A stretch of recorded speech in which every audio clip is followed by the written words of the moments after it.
Hmm. Uh, huh?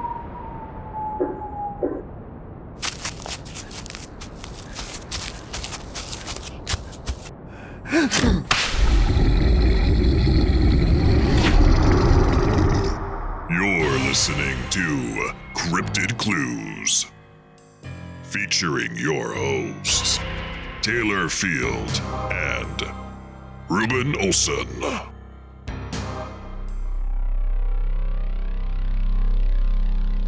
Hello, ladies and gentlemen. Welcome back to another episode of Cryptid Clues. I am one of your hosts, Taylor Field, and today I am joined by the one and only Matty. Matty, how you doing today?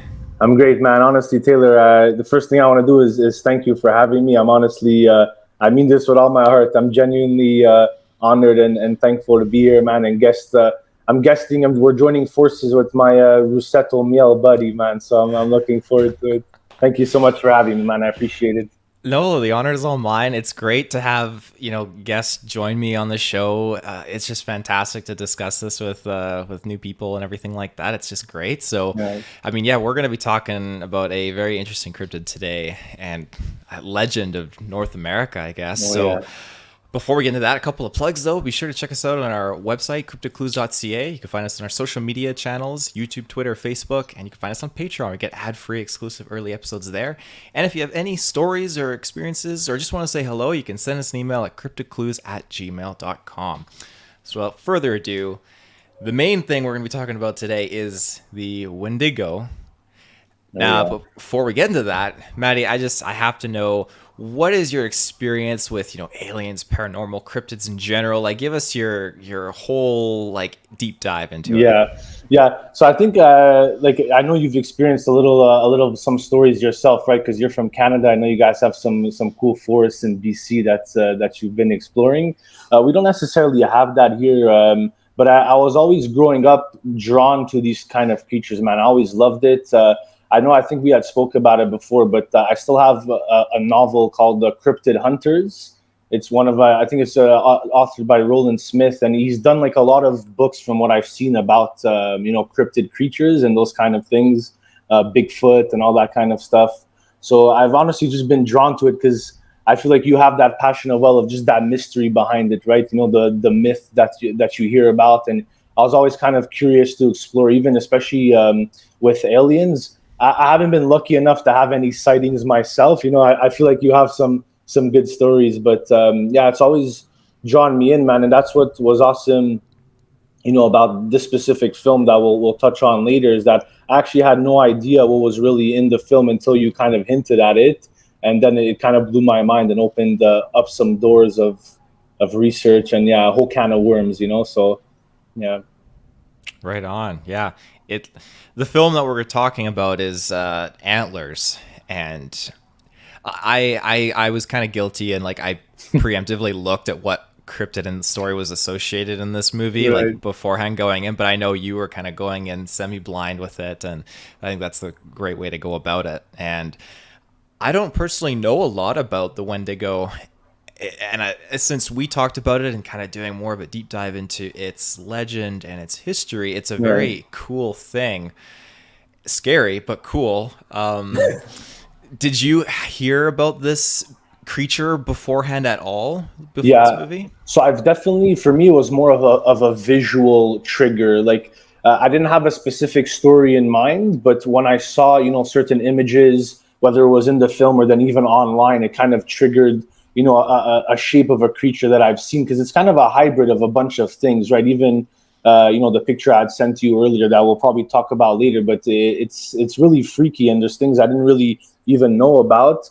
But I was curious, actually, even to dive into your mind, because I was curious, like, when you say that you ended up looking into what was in the film, did you already know that it was about a certain creature, cryptids, when you say that you looked into, or do you just happen to look into the film and end up discovering that? Well, when I looked into it initially, I thought, okay, it's focusing on the Wendigo, Okay.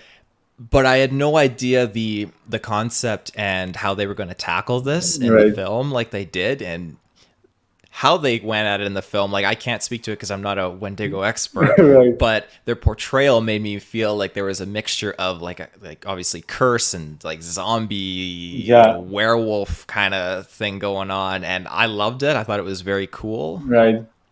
Well, and that's why that's the kind of like the image that I showed you earlier. That's what was actually really insane to me, because going into the film, even I had seen the trailers, but I find the trailers did a good job of subtly hinting to something, but they didn't really reveal too much at all. So I was expecting a creature, especially with the antlers, but when you see, it's kind of like a transformation that it goes through, right? Like there's that first phase where he's still, a shell of a man. But like you said, it's a hybrid of like a zombie, a creature, a human. It's like there's a bit of like Gollum thrown in there. It's like it's really disturbing. And to see that, and then the transformation that it eventually has into the creature, like it blew my mind, because I didn't know that there was such a transformation like that. And I also wanted to ask you, and you kind of touched on it a little bit, saying like you weren't too well informed about it, but what was your knowledge, if anything, like at all prior to the film, and how did that compare to what was represented in the film? Did it compare to what you had in mind beforehand, or?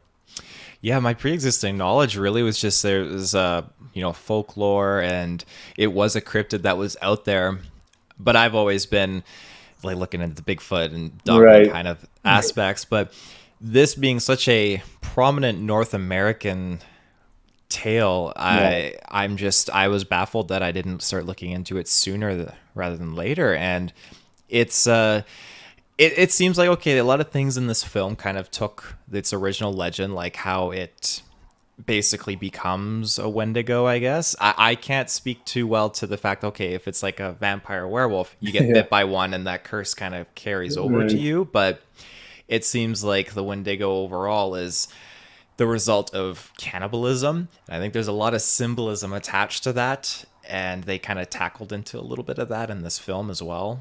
Yeah, and that's what I really found interesting too, is because it's set in Oregon from what I remember. But even when I had done some deeper diving online, then I actually discovered that there is a lot of it. Like it's literally in North America. They had mentioned that it comes like it has to do with across Canada too, and obviously like the First Nations and all of that. So to me, that was really interesting. And even in the film, it was like it's not necessarily a critique of mine, but they give you such a little taste of it, like when they go and visit that man who kind of has the knowledge about the Hmm. creature, and they give that little brief kind of origin, synopsis on the legend and the myth behind it. And I was eating that up, man. I would have taken that for an hour, like a whole entire show about that. But Hmm. yeah, to me, that aspect of it was really captivating, how it actually transcends back to like the First Nations, and how they're so like connected to it in a sense. Well, I believe that's where it originates, right? That was one of their legends. And Yeah. the date that I had found when I was digging into this was around like 1878. And I think even like predating that, obviously, but it's just settlers coming in. And then these are stories that are shared from like Native Americans and all that sort of stuff. And it just leads into some crazy things where actual sightings, like it was hard for me to try and find like Yeah. anything. I just Yeah. found more legends that were Right. kind of talked about. But still awesome to me, honestly. Like I love those kind of legends. But how would you like? Did you end up doing like what was the level of diving that you did beforehand? Because I know when you had wrote to me about the film prior to us watching it, you kind of hinted that you knew the creature that was in it. Did you end up kind of doing deep research, or you just kind of? I did more because I like to the degree of like, okay, I want to know uh, when are like, are there actually real sightings of this? Are there any Okay. like what is the kind of concrete Yeah. evidence attributed to this cryptid, and where is the line kind of drawn in the sand as far as this thing goes? And a lot of it just seems to be legend, and a lot of it just kind of recites the topic of cannibalism. And it seems more or less that this thing just, as I mentioned earlier, just really comes off as a strong symbol for just like gluttony. Yeah. even like possession and just kind of greed and starvation, I guess you could say. Yeah, I don't know if you remember it because now I'm thinking back to the scene I alluded to earlier when they go speak to that man who kind of tells them the story, but he uses some very distinct adjectives to describe it. I don't know if you remember what he specifically said. I should have wrote it down, but he kind of hints towards that kind of like a form of evil or something that's like the darkness that's going to kind of come in and take over. Something along those lines. Yeah. Yes, I don't remember the terminology he Yeah, used, it but like the was really dark conversation, though. it was dark. I love that scene as well. The conversation, like it just even in real life context, if you sit me down in front of a member of the previous generation or the generation before that, and they're gonna tell me about these like experiences, stories, legends, Yeah, sign me up any day of the week. right. I want to hear it. Yeah, you But listen to your elders. yes, absolutely. And this is something I've talked about many times with Ruben on previous episodes. But our elders, previous generation, they have experienced things that we probably will never ever get to ever again. And it's Right. I don't want to say because of like technology necessarily, but the world was a different place back then. You're out in the bush more, you're out doing things, Yeah, and things are just there's a lot less of this and more of like this. exactly. And what ends up being the power behind that? It's the storytelling, right? Like that's what gets passed along. Like you said, nowadays it's more concrete. We all have our phones. You kind of want some actual hard footage. Whereas back then, what did you have if not like just taking someone at their word, or it's word of mouth that's spreading around. So, and that's what was so powerful is that storytelling that kind of spreads through the generations, like you said. Exactly, absolutely. Yeah. Another thing too that I always find interesting when you look in North America, and this is kind of attributing to maybe the possibility of a Wendigo or something out there, but the amount of forest that covers this continent is absolutely legendary. And most of the cityscapes that are bubbled up together are all along like the border, kind of more south of Canada. And it's just incredible. And I don't think people really give enough credit. There's a lot of trees. Yeah, you don't know what's out there. It's like, Exactly. I wanted to ask as well, because you kind of hinted at it, the cannibalism, that sort of thing. They do represent a little in the film of how it spreads through some of the people. Even at the end of the film, they kind of hint at someone ends up with kind of the curse or whatever you want to call it. The readings that you had done or any info you'd seen, does it touch on that as part of like the legend that it kind of spreads around? I didn't What you see saw? I didn't see anything spreading like through bites or anything. So I maybe I was just looking in the wrong places. Yeah, The only thing I saw was that it's just you have this spirit that'll just possess you when different people go around, and I guess like they're isolated, they're weakened, and they just start eating other human flesh, and that like is like a magnet for this curse or something like that. It just transforms them. So yeah. Because I even like Jesse Plemons in the film, his character. Do you remember? Does he get bit, or is it just the antler that kind of goes through him, or he? I thought he got bit, if I remember Okay, correctly. okay. Spoiler alert. Sorry, but yeah, yeah. No, I think he was bit as well. I was just trying to. 'Cause I thought, yeah, I remember seeing him getting stabbed, but yeah, it makes sense. That makes more sense. Um, if you haven't seen the film and you don't know what we're talking about, a little bit of a brief description. Yeah, It's basically like a 15-foot tall, once human looking creature that is transformed. And even in like real life, through different descriptions, they all seem to vary. But the general description of this thing is, glowing eyes that are kind of like pulled back into its head a little bit, long fangs, sharp protruding claws, overly long tongue, and then obviously the antlers that we've seen, and has like very tight yellowish skin, sometimes a little bit of hair but not necessarily a lot, but the skin is like right up against the bone, which I think is again the symbolism to show this excessive force of starvation for doing something so sinful by eating human right. flesh, and now you have to pay for that by just being always starving and physically attributed and showcasing that, right? And honestly, I encourage anyone like to go look at images of the creature, right? Because like you said, there's so many different forms and designs. Even if you just Google the creature, like the images are they're creepy, but they're beautiful and fascinating because like there's so many different shapes and forms that it has. Obviously, a lot of them has, like you said, that skeleton that you kind of described. But I don't know, that's kind of captivating to me because especially that you go back to the fact that it comes from a myth, it comes from a legend, right? So it's like a lot of people interpreting, if anything, what it would even look like if it ever, came to be in a physical shape. So yeah, it's really cool. Yeah, absolutely. I'm trying to remember. There's so many skinny humanoid-like cryptids that kind of exist parallel to the Wendigo, and I think What would you skin. compare it to? Because I actually don't, for me personally, I'm not aware of any that would, not as well informed. Do you have any that come to mind? Because I'm so, just for me, in general curiosity. There is. I want to say maybe like my knowledge, and I apologize for this, but maybe even like skinwalkers. But that's more or less like a Okay. human that can transform into sort of like an animal. But it Right. just reminds me of certain similarities of a Wendigo, Well, even and what you just described kind of sounds like the creature in phase one, right? Before he transforms fully with the antlers. exactly. There's also pale walkers, which are just, I would say, more in line with the image that you had sent to Yeah. me and Yeah. not necessarily with the antlers or anything. Right. And those things like creep the hell out of me.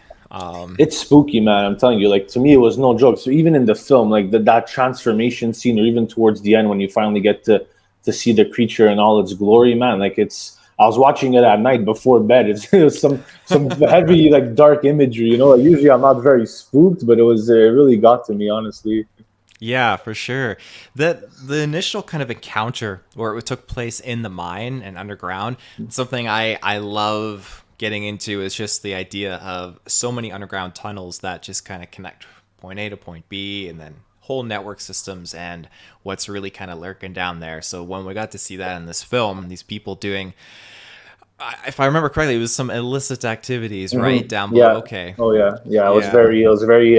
How would you say, a hidden operation? yeah, for sure. So that whole that whole intro was just, yeah, it was terrifying. And this thing is stalking them, and the boy is standing at the entrance to this mine, and it's just those kind of scenes really terrify me. It's just dark, and you're just waiting. Yeah, honestly, it's awesome you say that because that was literally the first note I took watching the movie. It was within the first 10 minutes. I was like, they completely set the tone. Like it completely sets the tone of just this ominous, like what's going on. Because even you're in the kid's POV and you don't know what's kind of happening in there. They keep it very under wraps in a sense. So Yeah. yeah, I was. Yeah, I find like right away they set that tone but it was fitting. So in that sense, it was very well executed. Yeah, and that's something else that I really appreciate that they pull off for cryptid movies. There's not a lot of cryptid movies, and the ones that we do have, majority of them are pretty bad, but there's a fair small share amount of them, like Antlers, that are done really well. And it's not even a cop out when you don't show the creature, the cryptid, a lot. I Mm, think it's great if you can work that camera magic and just let your brain fill in the gaps. Like they did with right. this. They didn't have to give us a full on shot of this thing until it was very dark in a cave, and they Oh could yeah. cover up their CGI a little bit. I didn't even So, think of that. Yeah. yeah. And again, I think it's great. And a movie like this is perfect at kind of shedding more light to a local folklore legend that people are unfamiliar with, because like I don't think how many people could go out and talk to the concept of a Wendigo. Or most people, they look at you like, well, they know Bigfoot, but like a dog man, what the hell's a dog man? Yeah. So That's the legend, man. And in its circles, when it's passed around, it's serious business to them. Did mhm. you know? Did you have an idea beforehand of what I was referring to, kind of the transformation that takes place, like the phase one of the creature when he's still kind of that shell of a human that ends up turning, because that's what it is, right? At first, it's their father that's really sick, and then he ends up eventually having that transformation. From Yeah, what you remember, did I you know beforehand that he kind of had a human shape and turns into that? Because I had no idea. To me, it was like just a straight on creature that existed, but I didn't know it kind of stemmed from man. That's what made it even freakier to me. and initially, like, I I was aware that it was like attributed to a human being, but I didn't know that it was, and maybe it was just for the movie's sake to Yeah. add to the story progression, that it was such a long, slow process of transitioning from this human into one of these things. I thought that there was just one of these beings that was more of a spirit out there Mhm. roaming around, and then watching this movie, it really gave it a much more like physical instead of spiritual approach, which made me think, okay, this is interesting. So it's you get bit by it. I thought it was actually kind of like a disease or infection dealing with this creature, and they were still going to go after the initial creature. Okay. I can't even remember what happened, because the original creature, I guess, what something must have happened to it. Like it must have died because Yeah, it I don't passed it know. on. That's why, to me, like I might have to rewatch it because I think that first 20 minutes is important as well, because again they don't really show and confirm, but it's something that, like, that's the start of the spread, right? From what I remember. But I think again they pull off a few things well off of what you just said, because I find it adds to the shock value what they did, and then also the way they did it also ties into that the human element, the human side of it, because you see obviously like it's tearing a family apart, and it kind of it hits you on that humanity level too. Hmm. So both those things kind of work hand in hand, because then it adds to the shock value afterwards when you see how much it escalates, for their father. Yeah, and when it escalates, it really does, because he gets out and people just start getting killed left, right, and center. It was rough stuff, man, with the kids too. Like it was some dark stuff in there. Yeah, it really, really was. I did find too that once the food source kind of depletes for one of these things, then it will die off, Okay. because obviously it's unending appetite. Yeah. Maybe that's something they were going for, that it couldn't find any more food after it attacked these. It didn't necessarily eat these, the boy and the guy in the cave. I guess it ate one of them, but the father and son got out, and maybe it just died because it had lack of food after that, or who really knows. Well, I mean, it found a way to spread, right? It ends up in Jesse at the end. So Exactly. uh, I did find too that it's supposedly stated to be primarily a cold weathered creature. And most really, sightings, yeah, most sightings happening in Canada, as well as the colder northern states in the U.S., like Minnesota. And at the turn of the 20th century, and I hope I'm saying this name correct, the Algonquin tribes blamed a lot of unsolved disappearances of people on Wendigo attacks, actually. damn. So They it's were probably all at risk, right? Because it's all the forest area, all the area by the water. If you're even saying like if it's in that colder climate, So man, that's I would kill for some footage of this thing, man. It'll be we got to track it down. We're gonna find something. yeah, for sure. I'm gonna jump to a quick ad break, and we'll be right back. And we're back. So, was there anything more you wanted to hone in on specifically on this film, or on the Wendigo itself? I'm not sure. It's a good question. I'm definitely. I don't know about you. I'm sure. I'm going to assume that you're in my boat. That you'd want to see more. I know you touched on. There's not many cryptid films. Actually, I'm curious.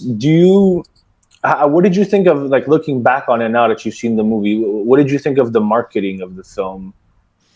I think it was really good. Like, again, you touched upon it prior, but the trailers really did a great job at kind of keeping it secret to entice you, but not give Yeah. away anything, which is a big problem with films these days, or Yeah. trailers these days. So that's great. And you don't want to turn people off either, because not many people really go on board with the cryptid kind of thing, but people are drawn into a horror movie. So Hmm. if you make it seem like it's a paranormal spiritual thing, that's always a good baseline to run with to draw people in. And to me, that's how this trailer, for the marketing for this movie, portrayed it. Yeah. You start Yeah. putting a Wendigo out there, and I think people are gonna be like, I don't want to see it really. Yeah. Yeah. No, I think you nailed it. I think you nailed it exactly what I was thinking. Like, I think it was, looking back, it was marketed perfectly, because even for someone like me, for example, I had no idea that it was about, that sort of feature. But even at that, I was attracted to it, right? Because it's just the mystery that they set up. For any people that are kind of horror fans, it would I think attract them into it. Mm-hmm. The unknown aspects, yeah, I think it was they were better suited not to market it as a cryptid or a specific creature film. I think it would have hurt that. Yeah, absolutely. There are, like I mentioned, some few that are really, really good. And if you're looking for another really intense Yeah. cryptid movie, Yes. Please. I highly recommend seeing Exists. Exists. Oh yeah, it's like peak for me as far as movies go. Not movies, cryptid movies.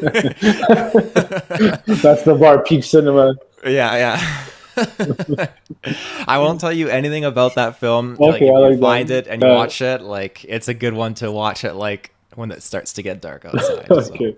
No, I'm gonna add it to the list, man. I'm gonna add it to my repertoire. I'll definitely watch it soon. And is there anything you're aware of on the radar as to maybe an upcoming film we might get? I know you said they're very rare. So Yeah, I haven't seen no, anything really prime that's kind of in the works. It just seems like there are a few that have come out over the years, and then it's kind of less and less like it's really being focused on and more transitioning into shows. Like there's yeah, Expedition Bigfoot, I think on Discovery Plus. They just came back with a season 3, and it's very much blown out of proportion sometimes with it's reality yeah. TV. They got to make it flashy and everything, but they do find a lot of really interesting things. It's crazy.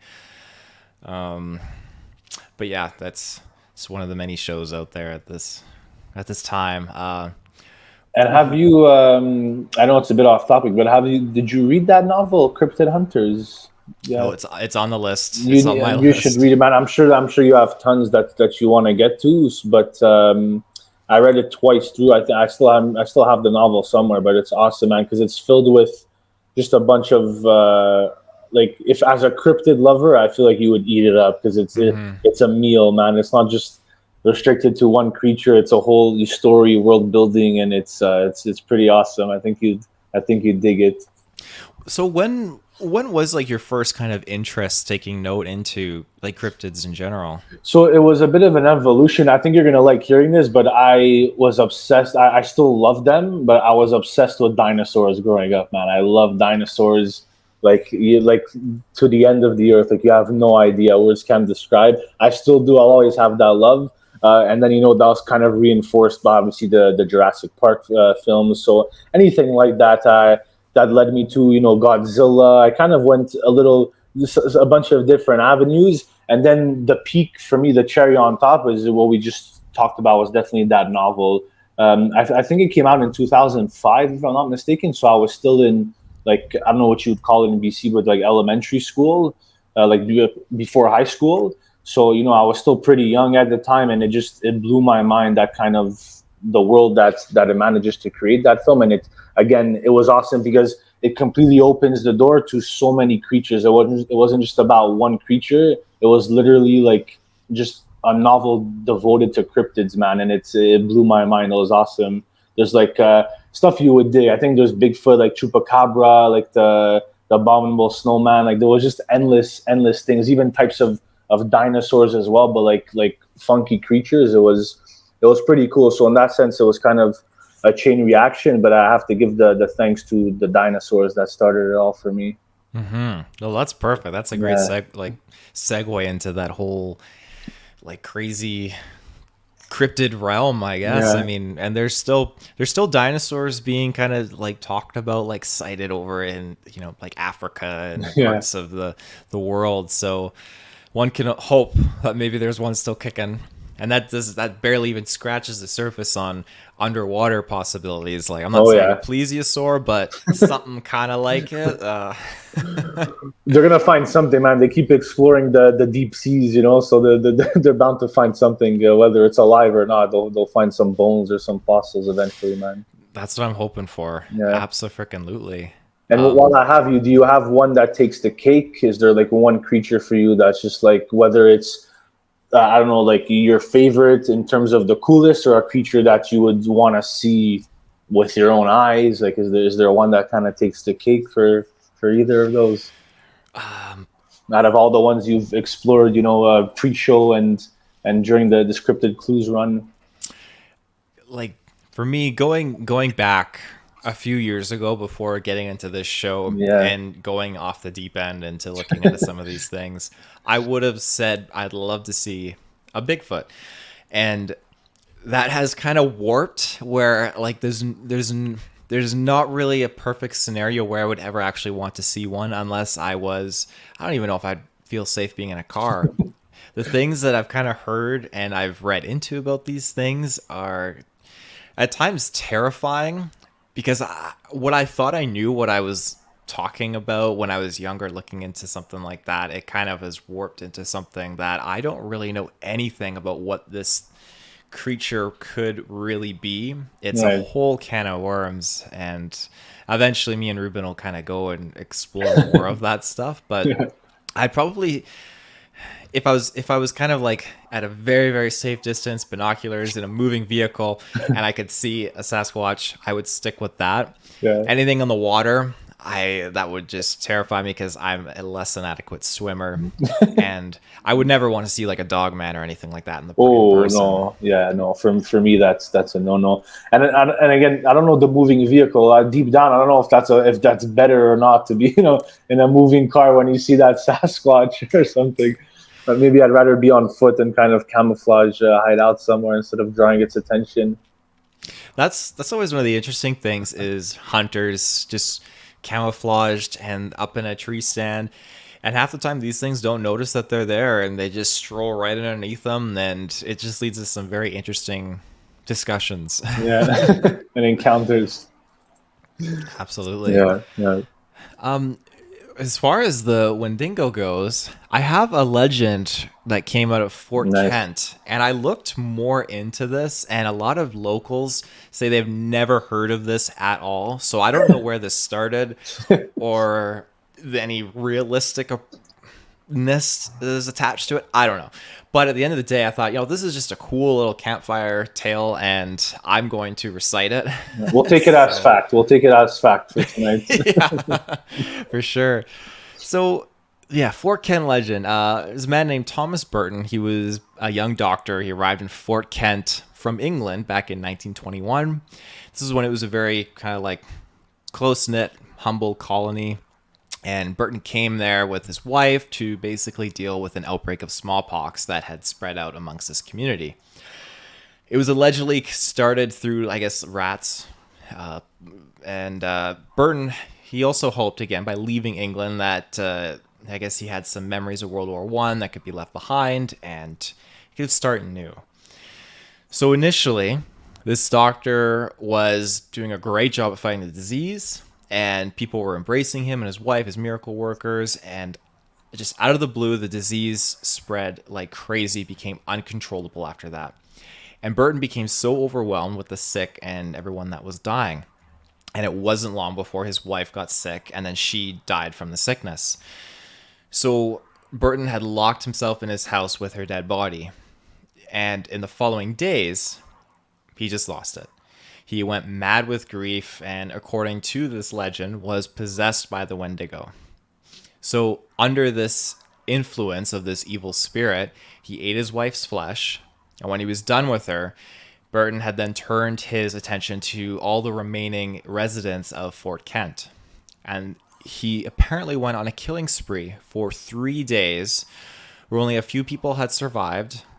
They had said that it was some of the grisliest murders in Canadian history. And at the end of the third day, they had talked about how Burton disappeared into the woods around Fort Kent and was never seen from or heard from again. When he and his wife had arrived in Fort Kent, there was about 150 people, and 11 were the only ones remaining. So, that's according to this legend. So, again, I'm not saying it's real. I mean, we're saying it's fact tonight for tonight's sake. Yeah. There's no doubt. But that's crazy. And Wendigo related or not, I just think it's crazy how I'm someone who believes in possession. There are times I'll go down to like the local chapters Indigo bookstore, and I'll pull a couple like possession books and just read through some priests like dealings with exorcisms and stuff, Oh and it's man, crazy stuff. It's spooky. terrifying. Yeah. Yeah. Can you reaffirm? Sorry, the story you just mentioned. What year did that take place? So it was the 1800s as well. It was in 1921. Okay. Okay. Wow. So about what is that? 100 100, and 100 years, a right? full century ago. Yeah, Yeah, century that's and one. almost on the nose. Yeah. So I think I put another one in here too. Yes. So And even just quickly, there was even some, just brief things, but like influences I find even from there of how, like, locking himself in the room, even how you had the father with the kids, exactly. and what were well, mind you, yeah, he was eating the bodies as well throughout the film. Yeah, it goes back to that cannibalism. So Yeah. So there's obviously a I guess, yeah, slow process that's kind of stemming out of there too. So there is this kind of baseline of the Wendigo and the transformation, I guess. And at least in this sense, it seems like the flip side where he just lost his spirit. He was possessed by this thing and then he started eating. Whereas the other sources I found, it was like as soon as you start eating the flesh, then you start to get kind of like, yeah, consuming that evil or that curse, whatever you want to call it, yeah, exactly. And consuming the again, darkness. consuming the darkness for sure. This was not the first high-profile case of Wendigo possession in Western Canada. The first official hanging to take place in the region was also attributed to a man possessed by this evil spirit. Swift Runner, a Plains Cree trapper, was arrested after he admitted to killing and eating his wife and children during the winter of 1878. I apologize. This is actually pretty graphic. I should have led with that first. There's no disclaimers tonight. No. This was 25 miles from a Hudson's Bay Company outpost stocked with emergency supplies. Because he committed such a heinous crime, while help was so close by, he was believed to be possessed by a Wendigo. After he confessed to this crime, Swift Runner was hung at Fort Saskatchewan. And then again, today, the community we know as Fort Kent no longer sits at the location of Burton's terrible murders were committed, but residents sometimes report strange cries resembling that of a coyote coming from the tree line. And children are warned not to be in the fields too long past dark, unless just out of fear of being taken by the Wendigo. That's some spooky stuff, man. Yeah, it's eerie. It's very eerie. There is a term called Wendigo psychosis, and it is an endemic psychiatric disorder associated with this culture. So basically, it manifests through compulsive, strong attacks of cannibalistic behaviors. Yeah, I had no idea that there was actually this kind of like terminology for such a thing. It's like a man. Again, even to go back to the visuals of the creature, though, everything about it is just freaky. But what you just mentioned, that's kind of are they referring to that as a condition? They kind are of, yeah. a type of disorder that kind of is just this compelling urge to eat people or at least bite people, which does happen. Yeah, that's I mean, the not, way not to of, me. What's going on with you and Madison? Yeah. Yeah. But I mean, it's even more so. I guess that's their way of just trying to put a little bow on it, of kind of trying to cover up, the actual story of what's really behind, But yeah, that seems like a little cover up, maybe trying to put that medical label on it, as a diagnosis. Yeah. I had never known about this term before prior to looking into this. I know that there has been people on the news that have bitten other people and ate other people, and my mind immediately races to zombie or like a type of rabies, or maybe they're just on bath salts. But the fact that there is this terminology, yeah, it's interesting, and I'm going to kind of reference that going forward when I see on the news or anyone biting people or eating people. Yeah, but again, that's what's awesome about this creature, and mind you, it's also, it's an underlining recurrent theme with cryptids in general. How it's always, a hybrid of so many different things, right? It's not just something specific. That's what makes them so like stick out so much, right? It's just like a combination of so many things. Did you push this creature, this film on Madison at all, or you just watched it on your own? No, we watched it together. Watched it together? she too was wondering like, what is this Yeah. cryptid? I was just dangling the carrot in front of her, like, I know what it is, but I'm not gonna tell you. And it wasn't until after the movie that I started kind of explaining a little bit to her, Right. and then doing my research into this even further for this episode. Yeah. Disclosed more to her. Nice. She was a lucky one. She had the expert by her side. Oh God, I'm definitely not much of an expert. There's way more certified or qualified people out there than I am. You're an expert in Matty's world, Taylor. In Matty's Yeah. world, you're the go-to for cryptids. Oh, well, I don't have any more like notes on the Wendigo. Was there anything else you wanted to bring up on like the film or on the cryptid or any cryptids in general you want to chat about? Not much, man. I mean, I'm definitely gonna. I did try to look a little bit, for some stories in Montreal because I'll be honest with you. Deep down, I feel like I've had some occurrences or some encounters myself. I just couldn't like I couldn't recall it, but deep down, I feel like I've had moments.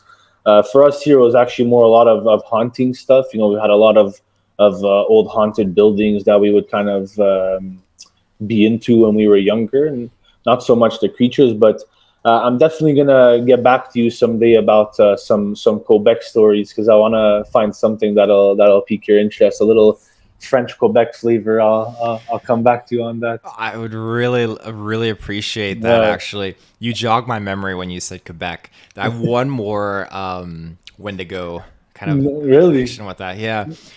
Again, I don't know how credible this is, but it's credible. It's credible. it's credible. Yeah. I had found that there was a another. What is it? It was one of the first written European accounts of a Wendigo. It was by a man named Paul Lejeune.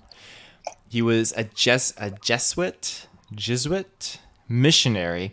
He lived among the Algonquin people, which is again where that legend really kind of was holding true. Yeah.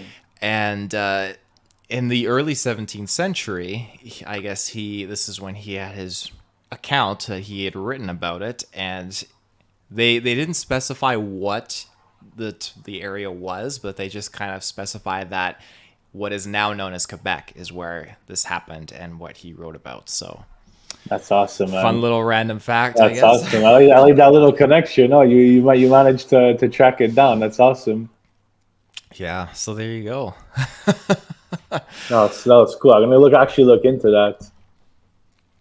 Yeah, that's the goal of this show. Really find different sources of information, kind of Yeah. condense it together for people listening that are just a little bit curious, and then they can kind of go further with it and run with more in-depth research that we hopefully have, sparked the level of intrigue in them. So Oh yeah, whoever's listening again, man, go into it, watch the film, and even just do a quick Google, whether it's news or those images, man. I'm telling you, those images, I could have looked at them all night because they're awesome. There's such a diverse set of art too, like some beautiful like artwork too of the creatures. So it's pretty cool, man.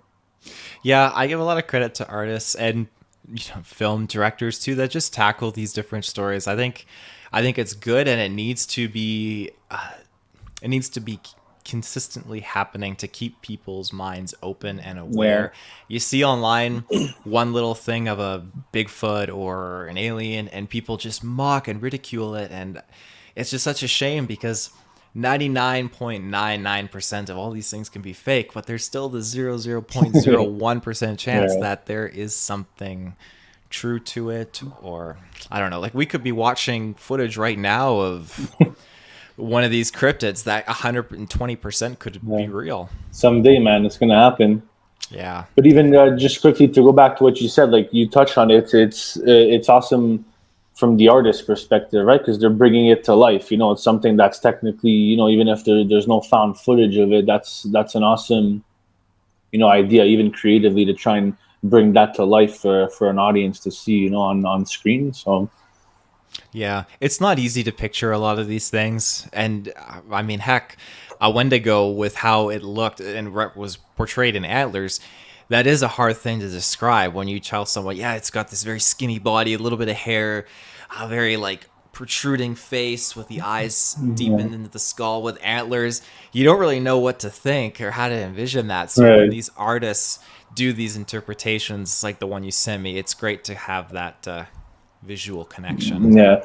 What side do you think either of those things is what holds it back from us getting more projects similar to these, in the sense of the difficulty of interpreting them, or do you think it's maybe a lack of interest that they're scared of, to produce these films, or maybe both, a bit of both? It's definitely, I would definitely attribute it to a lack of interest Okay. and Yeah. the like coming up with the concepts and the visualization of these things.